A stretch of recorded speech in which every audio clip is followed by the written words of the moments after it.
Ang pinakamaganda at pinaka-idol ko, Miss Marian Rivera. Hello! Hi! Thank you so Of much. Oh my course. gosh, dream come true.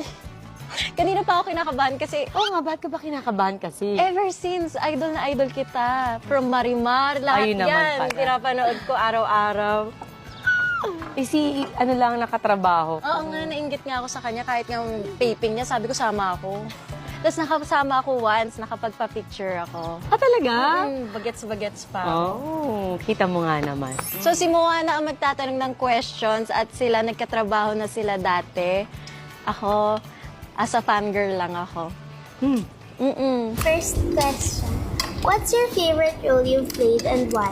Alam mo, palagi akong tinatanong kung ano yung paborito kong nagampanan. Ang palagi kong sagot dyan, parang halos lahat gusto ko talaga. Pero si Marimar kasi nagbigay sa akin ng break sa maraming pintong nagbukas. So, Marimar,